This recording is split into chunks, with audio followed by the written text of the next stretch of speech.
বাচ্চার কান্না তো হচ্ছে আমাদের জন্য সুখের। তো বাচ্চা যে কান্না করে এটা নিশ্চয়ই তার প্রয়োজনে করে, কারণ সে তো আর কোনোভাবে তার প্রয়োজনটা বলতে পারছে না।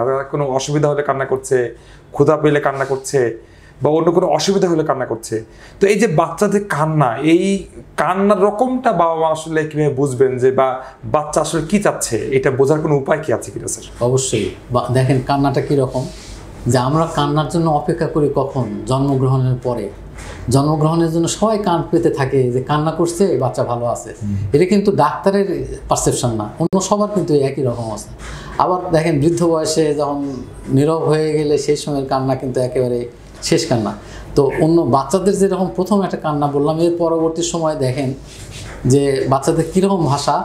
বাচ্চা প্রস্রাব করছে প্রথমে কিন্তু কান্না করে দেবে, বাচ্চা পায়খানা করছে কান্না করে দিবে। যে কান্না করলে বোঝা লাগবে যে এইগুলো কোনো কিছু আছে কিনা। বাচ্চার ক্ষুধা লাগছে, বাচ্চা কিন্তু কান্না করবে।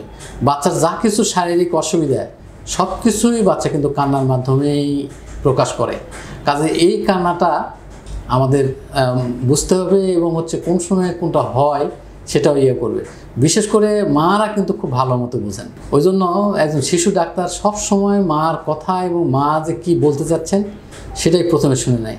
বলা হয় যে রোগের 50%ই মা ডাক্তারকে দিয়ে দেয়, কিন্তু অন্য কেউ কিন্তু এতটা দিতে পারে না।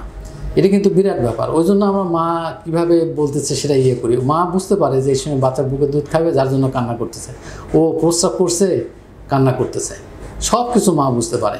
তো এই জিনিসগুলো আমরা খেয়াল রাখবো যে বাচ্চার যে কোন সময়ের কান্না কি, এবং এই কান্নাই কিন্তু বাচ্চার ভাষা, এবং এই ভাষা দিয়ে আমাদেরকে বুঝায়।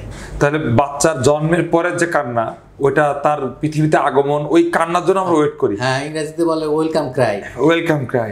আর এরপরে কান্নাগুলো তার কোনো একটা অসুবিধা হচ্ছে, তখন সেটা দেখতে হবে।